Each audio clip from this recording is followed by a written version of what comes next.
بسم اللہ الرحمن الرحیم۔ شروع اللہ کے نام سے جو بڑا مہربان نہایت رحم والا ہے۔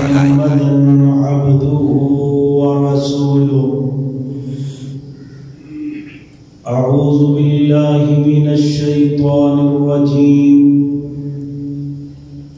بسم اللہ الرحمن الرحیم۔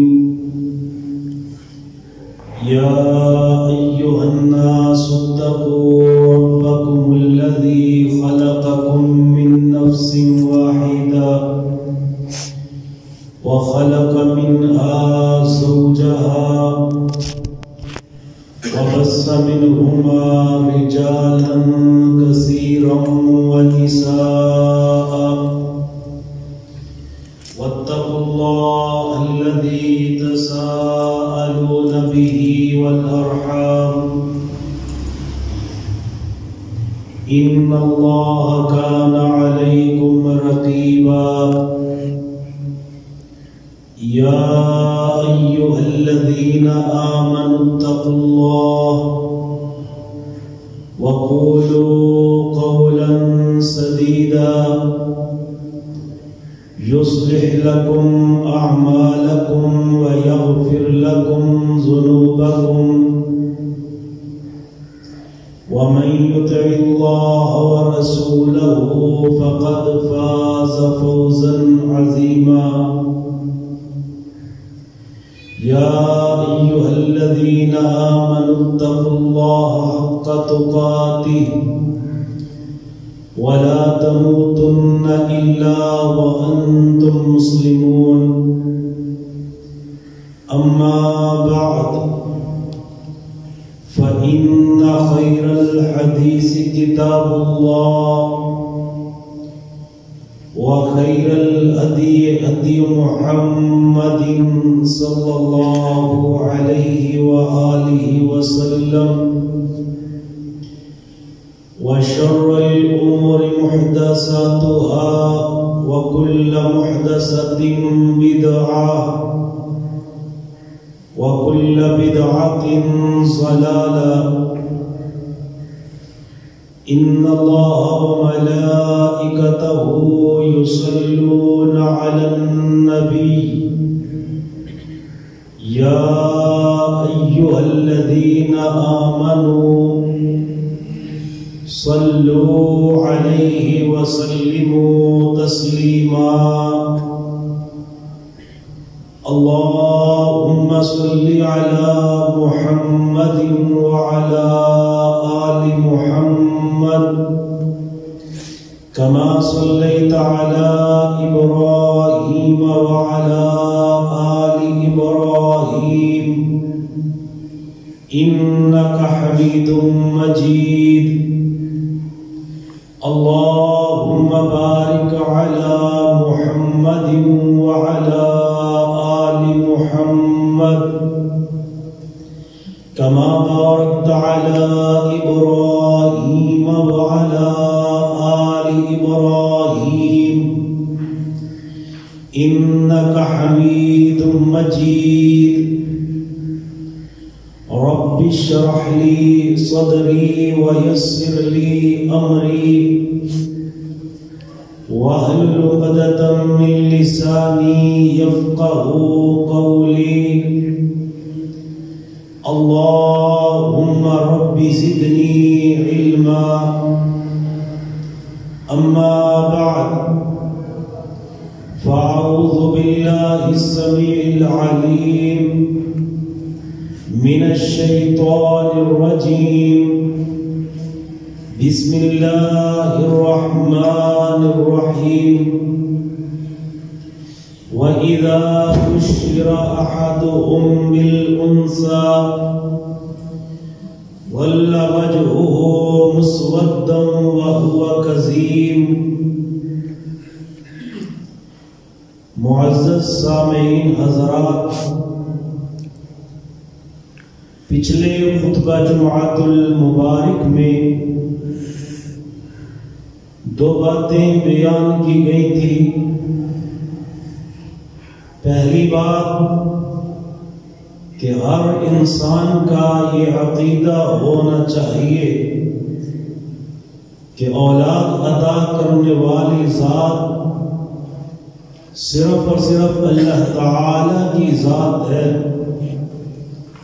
اس لیے انسان کو چاہیے کہ جب بھی اولاد کا سوال کرے تو صرف اور صرف اللہ تعالی کی ذات سے ہی کرے۔ اور دوسری بات یہ بیان کی گئی تھی کہ جب بھی اللہ تعالی سے اولاد کا سوال کرنا ہے تو مالک کائنات سے نیک اولاد کا سوال کرنا ہے، صالح اولاد کا سوال کرنا ہے۔ آج کے خطبہ جمعۃ المبارک میں آپ احباب کے سامنے جس بات کو بیان کرنا چاہتا ہوں وہ یہ ہے کہ اللہ تعالی جب اولاد عطا کر دیں، بیٹا ہو تو تب بھی اور اگر بیٹی ہو تو تب بھی انسان کو اللہ تعالی کی رضا پہ راضی رہنا چاہیے۔ خصوصاً جب اللہ تعالی انسان کو بیٹی عطا کرے تو انسان کو بیٹی کی ولادت پہ پریشان نہیں ہونا چاہیے بلکہ مالک کا شکریہ ادا کرنا چاہیے۔ مالک نے اعلان فرمایا للہ ملک السماوات والارض یخلق ما یشاء، زمین کا مالک بھی اللہ اور آسمان کا مالک بھی اللہ، اور وہ مالک کائنات کی ذات یخلق ما یشاء، جو چاہتے ہیں وہی پیدا فرماتے ہیں۔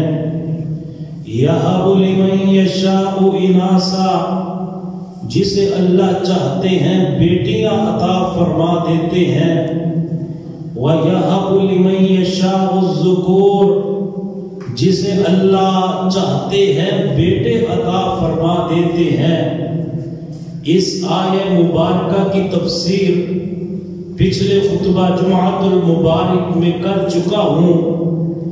آج اس سے صرف یہ مسئلہ سمجھانا چاہتا ہوں کہ بیٹی کائنات کے رب کی اتنی عظیم نعمت ہے کہ اللہ تعالی نے جب اس بات کا اعلان فرمایا کہ میں جسے چاہتا ہوں بیٹیاں عطا کرتا ہوں اور جسے چاہتا ہوں بیٹے عطا کرتا ہوں، تو کائنات کے رب نے پہلے بیٹیوں کا ذکر فرمایا، بعد میں بیٹوں کا ذکر فرمایا۔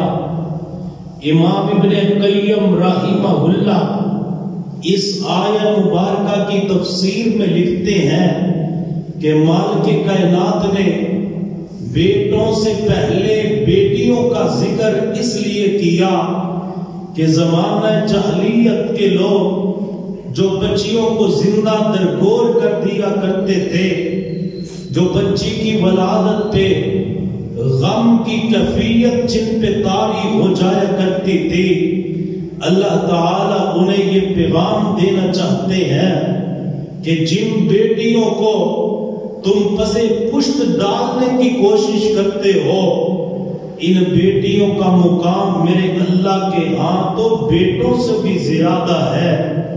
میں جسے چاہتا ہوں بیٹیاں عطا کر دیتا ہوں اور میں جسے چاہتا ہوں بیٹے عطا کر دیتا ہوں۔ حضرات، نبی علیہ السلام کی آمد سے پہلے، آپ کی اس کائنات میں تشریف لانے سے پہلے اس معاشرے میں بیٹی کا مقام ہی نہیں تھا، بلکہ عورت کو عزت کی نگاہ سے دیکھا ہی نہیں جاتا تھا۔ نبی علیہ السلام کی آمد سے پہلے حالات اس قدر خراب تھے، بچی پیدا بعد میں ہوتی تھی اس کے زندہ دفن کرنے کا پروگرام پہلے ہی بنا لیا جاتا تھا، اور اگر بچی پیدا ہو جاتی لوگ مبارک نہ دیتے بلکہ اس کے گھر آ کر کے افسوس کرتے۔ بعض تو اس طرح کرتے کہ بچی کو ولادت کے وقت ہی زندہ درگور دیتے، اور بعض اس طرح کرتے جب بچی 5-6 سال کی ہو جاتی اپنی گھر والی کو کہتے اسے نہلا دو، اچھے کپڑے پہنا دو، اور اسے میرے ساتھ کہیں دور سفر پہ جانا ہے۔ وہ سفر پہ جانے کی بجائے اپنی بچی کو جنگل میں لے جاتے، وہاں گڑھا کھودتے اور بچی کو زندہ دفن کر دیتے۔ بچی روتی رہ جاتی، بابا بابا کرتی رہ جاتی، بچی پکارتی رہ جاتی، ابا جان میرا کیا قصور ہے کہ آپ نے ننھی کلی کو کھلنے سے پہلے ہی مسل دیا، آپ نے مجھے بچپن میں ہی زندہ درگور کر دیا، ابو ابھی تو میں جوان بھی نہیں ہوئی، میں نے آپ سے کسی بات کا کوئی تقاضا بھی نہیں کیا، میں نے تو آپ سے کچھ مانگا بھی نہیں۔ قرآن نے یوں اعلان کیا، وہ بدبخت جو بچیوں کو زندہ دفن کر دیتے تھے، جو بچیوں کو پیدا ہونے کے بعد زندہ درگور دیتے تھے، کل قیامت کا دن ہوگا وَإِذَا الْمَوْءُودَةُ سُئِلَتْ بِأَيِّ ذَنبٍ قُتِلَتْ، بچی کا ہاتھ ہوگا اس ظالم کا گریبان ہوگا، بچی گریبان کو پکڑ کر کے کہے گی بابا میرا کیا قصور تھا، میری کیا غلطی تھی کہ مجھے زندہ درگور کر دیا گیا۔ کل قیامت والے دن سوال ہوگا۔ حضرات اس وقت عرب کے معاشرے میں بچیوں کو عزت کی نگاہ سے نہیں دیکھا جاتا تھا، بلکہ جس کے ہاں بچی پیدا ہو جاتی لوگ اس سے افسوس کرتے۔ آج اگر ہم اپنے معاشرے کی طرف دیکھیں، کہیں بچی پیدا ہو جائے، بچہ پیدا ہو جائے، لوگ مبارک دیتے ہیں، بچہ پیدا ہو جائے لوگ مٹھائیاں تقسیم کرتے ہیں، بچے کی ولادت پہ لوگ بڑے بڑے فنکشن کا اہتمام کرتے ہیں، لیکن جب بچی پیدا ہوتی ہے تو لوگ اس کے پاس افسوس کے لیے آ جاتے ہیں اور اس طرح کے الفاظ بھی کہتے ہیں ذرا حوصلہ رکھ، ذرا صبر رکھ، اگر آندھی آتی ہے تو بعد میں بارش بھی آتی ہے۔ یعنی کہ اللہ کی وہ رحمت جس سے گھر میں رحمتوں کا نزول ہوتا ہے، جس سے برکتوں کا نزول ہوتا ہے، اسے ہم آندھی سے تشبیہ دے دیتے ہیں۔ حالانکہ ان بچیوں کے متعلق کسی محدث نے محمد ابن سلیمان نے بڑا پیارا جملہ ارشاد فرمایا، فرماتے ہیں البنون النعمہ والبنات حسنات، یہ جو بیٹے ہیں یہ اللہ تعالیٰ کی نعمتیں ہوا کرتے ہیں، اور یہ جو بیٹیاں ہیں یہ نیکیاں ہوا کرتی ہیں۔ فرماتے ہیں کل قیامت والے دن انسان کو نعمتوں کے متعلق سوال ہوگا، لیکن جو حسنات یعنی کہ نیکیاں ہیں ان کے بارے میں سوال نہیں ہوگا، بلکہ ان کا اللہ اجر عطا فرمائیں گے۔ بچیوں کا پیدا ہونا یہ تو انسان کے لیے جنت کی ضمانت ہے، بچیوں کا پیدا ہونا یہ تو انسان کے لیے دنیا میں ہی جنت کی ٹکٹیں ہوا کرتی ہیں۔ نبی علیہ السلام تشریف لائے، آپ کی آمد کے بعد بچی کو مقام مل گیا، عورت کو معاشرے میں عزت مل گئی، بچی پیدا ہوئی، باپ کے لیے رحمت بن گئی، جوان ہوئی، اپنے بھائیوں کی غیرت بن گئی، تھوڑا عرصہ گزرا اس کی شادی ہوئی، اپنے شوہر کی عزت بن گئی، شادی کے بعد تھوڑا عرصہ گزرا، اللہ نے اولاد عطا کر دی، یہ ماں بن گئی۔ جب ماں بن جاتی ہے تو اس کے قدموں تلے جنت بن جایا کرتی ہے۔ حضور کی آمد کے بعد بیٹیوں کو بچیوں کو مقام مل گیا، اور اللہ تعالیٰ نے سورہ کہف میں ان بچیوں کی عظمت کو یوں بیان کیا، فرمایا المال والبنون زینت الحیات الدنیا، یہ دنیا کا مال، والبنون اور بیٹے یہ دنیا کی زینت ہیں، والباقیات الصالحات اور باقیات الصالحات سے مراد کیا ہے؟ فرماتے ہیں نیک بیٹیاں، یہ کیا ہے؟ فرماتے ہیں یہ قیامت والے دن انسان کے لیے اجر و ثواب کا باعث ہوا کرتی ہیں۔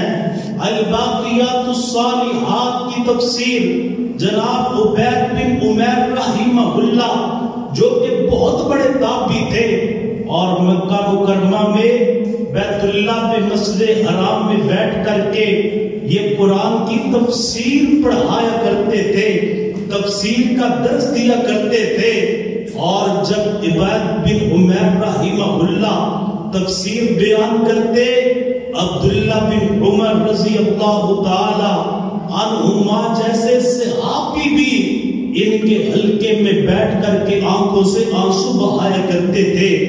اتنے بڑے قرآن پاک کے مفسر فرماتے ہیں الباقیات الصالحات سے کیا مراد ہے؟ البنات الصالحات، نیک بیٹیاں، بیٹے دنیا کی زینت ہیں، اور بیٹیاں انسان کی آخرت کو مزین کر دیا کرتی ہیں۔ بیٹی کی عظمت اور شان کو کائنات کے رب نے یوں بیان کیا، یوصیکم اللہ فی اولادکم للذکر مثل حظ الانثیین، فرمایا اللہ تعالیٰ تمہیں تمہاری اولادوں کے بارے میں وصیت فرماتے ہیں۔ کس بات کی وصیت؟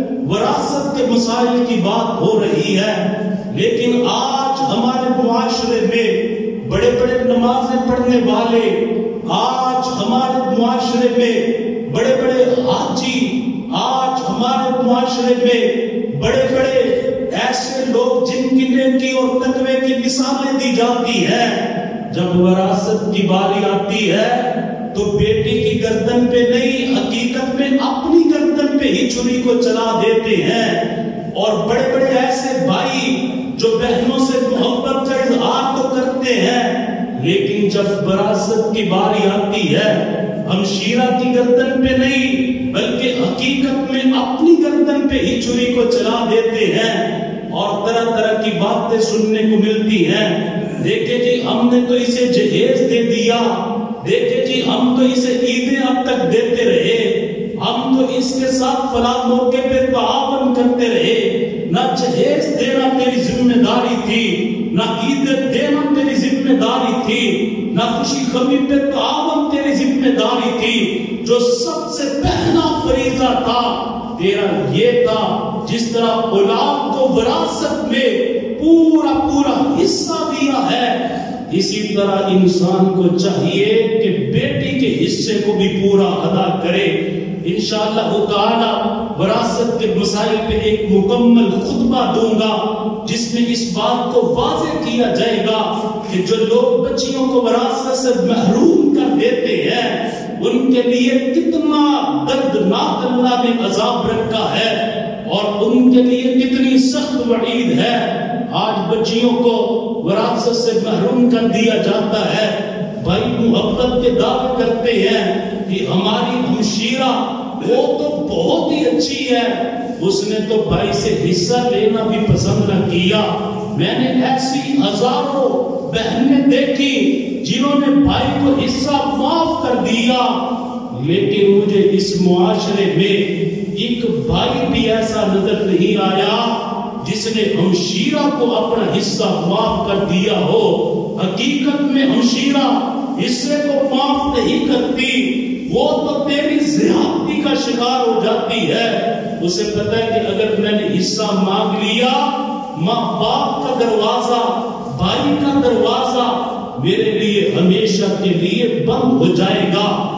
اللہ تعالیٰ نے عورت کی عظمت کو، بیٹی کی عظمت کو یوں بیان فرمایا، فرمایا بیٹے کی عظمت کو سمجھیے، آپ نے جو اپنے بیٹے کو حصہ دینا ہے اس کی بنیاد ہی آپ کی بیٹی کا حصہ ہے.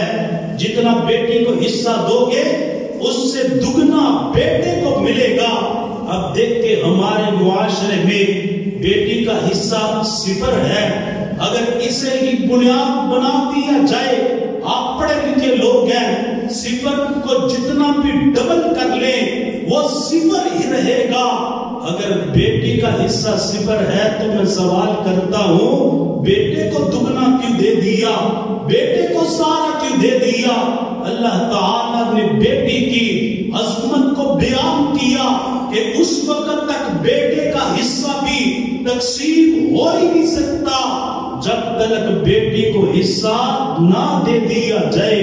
اور ایسے بندے کی کوئی نمازیں قبول نہیں, ایسے بندے کی کوئی حجیں قبول نہیں. وہ حجر اسود کے بوسے لیتا رہے, وہ بیت اللہ کے طواف کرتا رہے, وہ خلاف کعبہ کے ساتھ چمتا رہے, وہ ایک ساتھ میں 10-10 مرتبہ عمرے پہ جائے, وہ ہر سال جا کر کے حج کرے. اگر بیٹی کو حصہ نہیں دیتا, اللہ کو اس کی عبادتوں کی کوئی ضرورت نہیں ہے. مالک کے ہاں اس کی عبادتوں کی قبولیت ہی نہیں ہے. اور کتنے ہی ایسے مالدار اور زمیندار لوگ ہوتے ہیں جو بچی کی شادی صرف اس لیے نہیں کرتے, اگر شادی کر دی تو ہماری جائیداد آگے چلی جائے گی, بچی کو حصہ دینا پڑ جائے گا. اللہ تعالیٰ نے بیٹی کی عظمت کو بیان فرمایا, لِلذَّكَرِ مِثْلُ حَظِّ الْأُنثَيَيْنِ, کہ انسان کو اللہ تعالیٰ نے جو حصے تقسیم کرنے کا گر و طریقہ اور سلیقہ بتلایا, اس میں اللہ نے بیٹی کی عظمت کو بلند کرنے کے لیے بیٹی کے حصے کو بنیاد بنایا کہ اس بنیاد کے مطابق حصے کو تقسیم کرنا ہے. بیٹی کی ولادت پہ اگر کوئی بندہ پریشان ہوتا ہے, بیٹی کی ولادت پہ اگر کوئی بندہ دکھی ہوتا ہے, اسے امام احمد ابن حنبل رحمہ اللہ کا یہ فرمان یاد کر لینا چاہیے. امام احمد بن حنبل رحمہ اللہ کے ایک شاگرد تھے, ان کا نام یعقوب بن بختام تھا. حضرت امام احمد بن حنبل کو اطلاع ہوئی, اللہ نے یعقوب کو ایک بیٹی عطا فرمائی. امام احمد بن حنبل نے انہیں مبارکباد دی, پھر بیٹی ہوئی, پھر مبارکباد دی, پھر بیٹی ہوئی, پھر مبارک دی, حتیٰ کہ یعقوب کی 7 بیٹیاں ہوئی. جب 7ویں بیٹی ہوئی, امام احمد بن حنبل رحمہ اللہ کن الفاظ سے انہیں مبارکباد دیتے ہیں, کہتے ہیں یا ابا یوسف, اے ابو یوسف, تو خوش قسمت ہے, تو بڑا خوش نصیب انسان ہے کہ اللہ تعالیٰ نے تجھے بیٹیوں کا باپ بنایا. اللہ نے تجھے 7 بیٹیاں عطا کی, تو بڑا خوش نصیب انسان ہے. تو نہیں جانتا الانبیاء آباء البنات, اللہ تعالیٰ نے اپنے نبیوں کو بھی بیٹیوں کا باپ بنایا ہے. یہ بیٹیاں تو اللہ تعالیٰ نے جناب شعیب کو بھی دی, یہ بیٹیاں تو اللہ تعالیٰ نے جناب لوط کو بھی دی, اور بیٹیاں اللہ تعالیٰ نے میرے اور آپ کے پیغمبر جناب سیدنا محمد رسول اللہ صلی اللہ علیہ وآلہ وسلم کو بھی عطا کی. نبی علیہ السلام نے فرمایا لا تکرہوا البنات فإنہن المونسات الغالیات. لوگوں, بیٹیوں کو برا نہ جاننا, آپ نہیں جانتے, یہ تو اپنے بابا سے محبت کرنے والی بڑی قیمتی اور انمول چیزیں ہوا کرتی ہیں. میرے حضور نے فرمایا جو بچی کے دل میں باپ کا ادب احترام اور محبت ہوتی ہے, میں یہ نہیں کہتا کہ بیٹوں کے دل میں نہیں ہوتی, لیکن بچی کا دل اللہ تعالیٰ نے باپ کے لیے کچھ علیحدہ ہی بنا دیا ہے.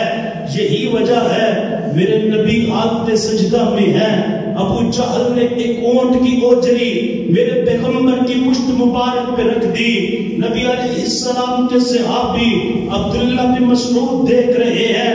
عبداللہ بن مسعود دوڑے دوڑے گئے سیدہ فاطمہ الزہرا کے پاس جاتے ہیں.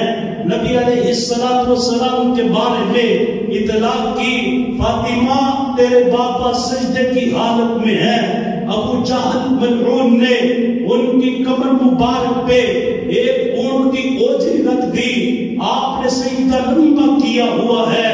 سیدہ فاطمہ سے رہا نہ گیا, فوراً اپنے پاپا کے پاس آتی ہے. اپنے چھوٹے چھوٹے ننھے ننھے ہاتھوں سے, ابھی چھوٹی عمر ہے, اوجری کو بھی ہٹاتی ہے. عبداللہ بن مسعود بھی اوجری کو ہٹاتے ہیں. میرے محبوب سجدے سے سر اٹھایا, بیٹی نے ہاتھوں کو اٹھا دیا, کہا اللہ جنہوں نے میرے باپا کو تکلیف دی ہے, اللہ جنہوں نے میرے باپا کو ستایا ہے, انہیں ہلاک کر دے, تباہ و برباد کر دے. اور حضور کی بیٹی نے جس کے متعلق دعا کی تھی, جس کے خلاف دعا کی تھی, باپ کی محبت میں اللہ تعالیٰ نے اسے بدر میں ذلیل و رسوا کر دیا. جو بچی کے دل میں باپ کی محبت ہوتی ہے, کتنے ہی ایسے واقعات ہیں, اگر ان واقعات کی طرف چلے جائیں بات طویل ہو سکتی ہے کہ بیٹوں نے باپ کو گھر سے نکال دیا, اگر گھر میں رکھا تو بچیوں نے رکھا. آپ کو اس معاشرے میں کتنے ہی ایسے واقعات مل جائیں گے. نبی علیہ السلام نے بچی کی عظمت, شان اور مقام کو اس انداز سے بیان کیا. حضور صلی اللہ علیہ وسلم نے فرمایا, من عال جاریتین, جس کو اللہ تعالیٰ 2 بیٹیاں عطا کرے. کتنی؟ اللہ 2 بیٹیاں عطا کرے. دیکھیں یہ بیٹیاں تو جنت کی ضمانت ہے, یہ بیٹیاں تو جنت کی ٹکٹیں ہیں. حضور نے فرمایا من عال جاریتین حتی تبلغا جاء یوم القیامہ انا وہوا وضم اصابعہ.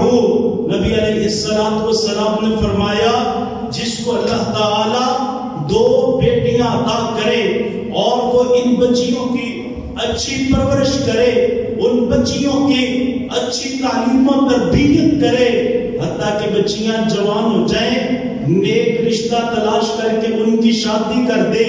حضور نے فرمایا 2 بچیوں کی پرورش کرنے والا, آقا فرماتے ہیں جاء یوم القیامہ انا وہوا وضم اصابعہ. نبی علیہ السلام نے فرمایا قیامت والے دن وہ میرے ساتھ اس طرح آئے گا جس طرح ہاتھ کی 2 انگلیاں ساتھ ہیں. وَضَمَّ أَصَابِعَهُ, نبی علیہ السلام نے ان 2 انگلیوں میں فرق نہیں رکھا, ان 2 انگلیوں میں فاصلہ نہیں رکھا, بلکہ ملا کر کے حضور نے یہ 2 انگلیاں لوگوں کے سامنے فضا میں لہرائی. حافظ ابن حجر رحمہ اللہ اس کی تفسیر اور تشریح میں لکھتے ہیں, فرماتے ہیں وَضَمَّ أَصَابِعَهُ کے 3 معانی ہیں.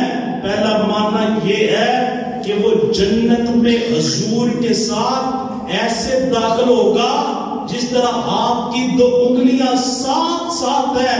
2 بچیوں کی اچھی پرورش کرنے والا, دین پہ تربیت کرنے والا. یہاں ایک بات یاد رکھیں, تربیت کا معنی صرف کھلانا پلانا نہیں ہے, بلکہ دین کی تربیت, انہیں دین سکھلائے.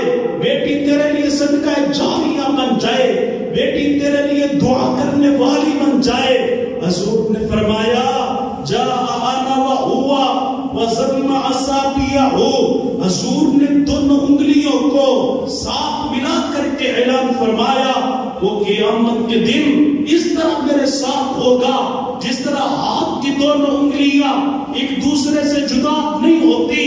2 بچیوں کی پرورش کرنے والا قیامت والے دن بھی محمد سے جدا نہیں ہوگا صلی اللہ علیہ وآلہ وسلم. فرماتے ہیں پہلا معنی یہ ہے وہ جنت کے دروازے میں حضور کے ساتھ ایسے گزرے گا جس طرح ہاتھ کی 2 انگلیاں ساتھ ہوتی ہیں. دوسرا معنی فرماتے ہیں وَضَمَّ أَصَابِعَهُ, جنت میں حضور کے ساتھ ایسے ہوگا. فرماتے ہیں جنت میں مختلف درجات ہیں، کسی کا درجہ نیچے، کسی کا درجہ اوپر. آپ خود اندازہ لگائیں، اللہ کے نبی کا تو جنت میں سب سے بلند درجہ ہوگا. فرماتے ہیں 2 بچیوں کی پرورش کرنے والا، دین پہ تعلیم و تربیت کا انتظام کرنے والا، وَظَنَّ أَصَابِيَهُ، اگر وہ نچلے درجے کا حقدار بھی ہوا تو اللہ اس کے درجے کو بلند کر کے جنت میں محمد کا ساتھ عطا کر دیں گے. یہ بچیوں کو جنت کی ضمانت، جن کو آج معاشرے میں حقیر سمجھا جاتا ہے، اور بڑا خوش نصیب وہ بندہ ہے جس کی پہلی اولاد ہو تو اللہ تعالیٰ بیٹی عطا کرے.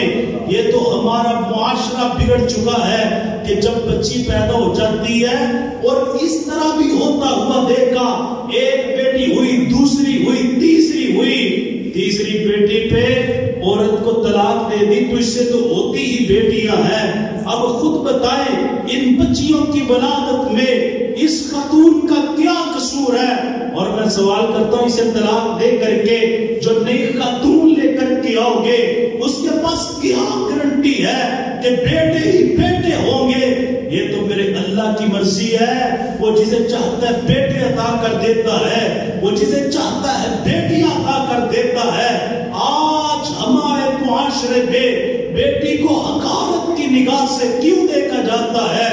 کیونکہ ہمیں بیٹی کی عظمت سمجھائی ہی نہیں گئی. حافظ ابن حجر رحمہ اللہ فرماتے ہیں تیسرا معاملہ یہ ہے کہ یہ بھی ہو سکتا ہے جنت میں جائے گا بھی حضور کے ساتھ اور 2 بچیوں کی پرورش کرنے والا، جنت میں رہے گا بھی جناب محمد کے ساتھ صلی اللہ علیہ وآلہ وسلم. حضور نے فرمایا من کان له 3 بنات فصبر علیہن وأطعمهن وسقاهن وكساهن من جدته كن له حجابا يوم القیامہ. حضور نے فرمایا جس کو اللہ نے 3 بیٹیاں عطا کی اور ان 3 بیٹیوں پہ یہ کیا کرتا ہے، فصبر علیہن، اس کے ماتھے پہ سلوٹے نہیں پڑتی، بال نہیں پڑتے، بلکہ خوش ہوتا ہے، صبر کرتا ہے. بچیوں کی ولادت پہ یہ دکھ نہیں کرتا، دکھ کا اظہار نہیں کرتا، بلکہ کیا کرتا ہے، فصبر علیہن وأطعمهن، اچھا کھلاتا ہے، وسقاهن، اچھا پلاتا ہے، وكساهن من جدته، اور اچھا لباس پہناتا ہے.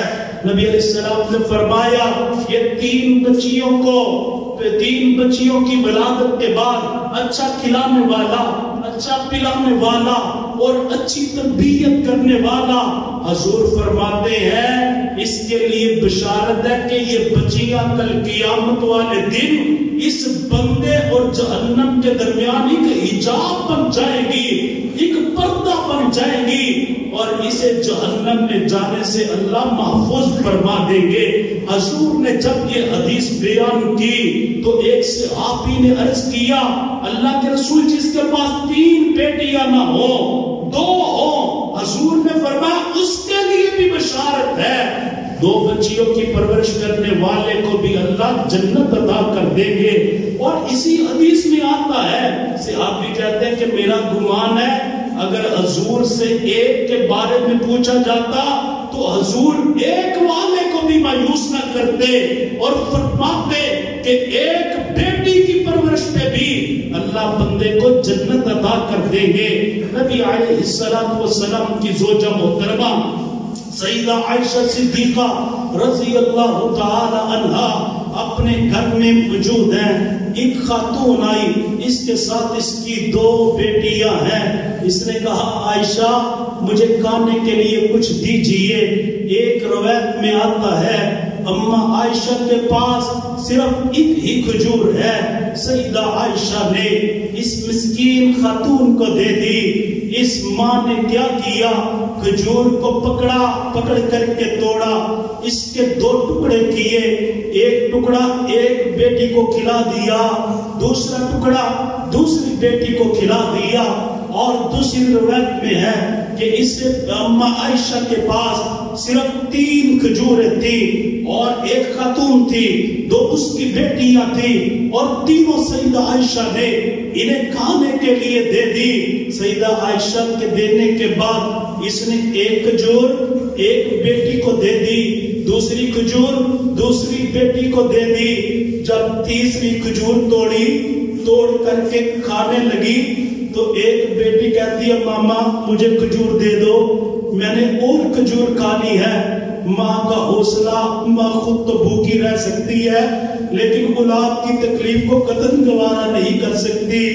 ماں نے وہ ٹکڑا ایک بیٹی کو دے دیا، دوسرا ٹکڑا ماں نے دوسری بیٹی کو دے دیا، خود ماں بھوکی آگے چلی جاتی ہے۔ سیدہ عائشہ صدیقہ نے دیکھا، رہا نہ گیا۔ کچھ واقعات انسان کے دل پہ بڑا ہی اثر کر جایا کرتے ہیں۔ سیدہ عائشہ پریشان بیٹھی ہے، حضور صلی اللہ علیہ وسلم گھر تشریف لائے، میرے نبی نے فرمایا عائشہ کیوں پریشان ہو؟ سیدہ عائشہ کہنے لگی حضور آج میں نے ایک بڑا ہی عجیب واقعہ دیکھا جس نے مجھے پریشان کر دیا۔ عائشہ تو نے کیا دیکھا؟ فرمایا حضور ماں کو میں نے 3 کھجوریں دی، ایک بیٹی کو دے دی، دوسری بیٹی کو دے دی۔ جب تیسری کھجور کی باری آئی ماں نے خود نہیں کھائی بلکہ توڑ کے دونوں بیٹیوں میں تقسیم کر دی۔ نبی علیہ السلام نے فرمایا عائشہ تو نہیں جانتی اس کے اس عمل کے بدلے اللہ نے اس ماں کو جنت عطا فرما دی ہے۔ بچیوں کے پیار اور محبت کی خاطر جو کھجور کا ٹکڑا اس نے اپنے منہ میں ڈالنے کی بجائے اپنی بیٹیوں کو دے دیا، اس کے بدلے اللہ نے اسے جنت عطا کر دی۔ اور حضور نے فرمایا من ابتلی بهذه البنات بشيء فاحسن اليهن كن له سترا من النار۔ عائشہ جسے اللہ تعالیٰ بچیوں سے آزمائے، بیٹیاں عطا کر دے اور وہ ان بچیوں کی اچھی تربیت کرے، دین پہ تربیت کرے، دین سکھائے، بچیوں کو شرم و حیا سکھائے، بچیوں کو پردے کا غیرت کا درس دے۔ نبی علیہ السلام نے فرمایا کن لہو ستر من النار، یہ بچیاں اس عورت کے لیے اور اس بچیوں کے بابا کے لیے جنت میں جانے کا سبب بن جائیں گی اور جہنم سے بچنے کے لیے یہ بچیاں رکاوٹ بن جائیں گی۔ آج ہمارے معاشرے میں بچی کو حقارت کی نگاہ سے دیکھا جاتا ہے۔ اللہ نے میرے پیغمبر کو 4 بیٹیاں عطا کی، اگر حضور کی 4 بیٹیوں سے محبت کو بیان کروں تو بات طویل ہو جائے گی۔ آخری بات جو آپ کے سامنے عرض کرنا چاہتا ہوں، میرے نبی کی اپنی بیٹی کے ساتھ محبت کیا ہے۔ امام ابن حبان رحمہ اللہ اما عائشہ صدیقہ رضی اللہ تعالی عنہا سے روایت کرتے ہیں کہ حضور کی بیٹی سیدہ فاطمہ الزہرا جب نبی علیہ السلام کے پاس آتی تو حضور 5 کام کرتے۔ کتنے کام؟ حضور 5 کام کرتے۔ اپنی انگلیوں پہ انہیں گن لیں اور اپنے دل و دماغ پہ لکھ لیں، بچیوں سے ایسے محبت کریں جیسے حضور نے کی ہے۔ یہ حضور کی سیرت ہے، یہ حضور کا کردار ہے، یہ حضور کی تعلیم ہے۔ بچیوں سے ایسے پیار کریں۔ ام عائشہ فرماتی ہے قام الیہا، نبی علیہ السلام اپنی بچی کو دیکھ کے کھڑے ہو جاتے اور آگے ہو کر کے محمد اپنی بیٹی کا استقبال کیا کرتے تھے۔ پہلا کام نبی علیہ السلام اپنی بیٹی کا کھڑے ہو کر کے آگے بڑھ کر کے، بیٹی جب گھر میں آ جاتی تو حضور استقبال کیا کرتے تھے۔ دوسرا کام کیا کرتے؟ وقبلہا، نبی علیہ السلام اپنی بیٹی فاطمہ کے ماتھے کا پیشانی کا بوسہ دیتے۔ اور تیسرا کام وَرَحَّبَ بِهَا، نبی علیہ السلام اپنی بیٹی کو مرحبا کہتے۔ وَأَخَذَ بِيَدِهَا، اور چوتھا کام نبی علیہ السلام اپنی بیٹی کے ہاتھ کو پکڑ لیتے۔ اور پانچواں کام حضور کیا کرتے وَأَجْلَسَهَا فِي مَجْلِسٍ، نبی علیہ السلام جہاں خود بیٹھتے وہاں ہی اپنی بیٹی فاطمہ کو بٹھا دیتے. یہ میرے حضور کی تعلیم ہے. بچیوں کا ہونا اللہ کی بہت بڑی رحمت ہوا کرتا ہے. ان کی پیدائش پہ انسان کو پریشان نہیں ہونا چاہیے, ان کی ولادت پہ انسان کو دکھی نہیں ہونا چاہیے.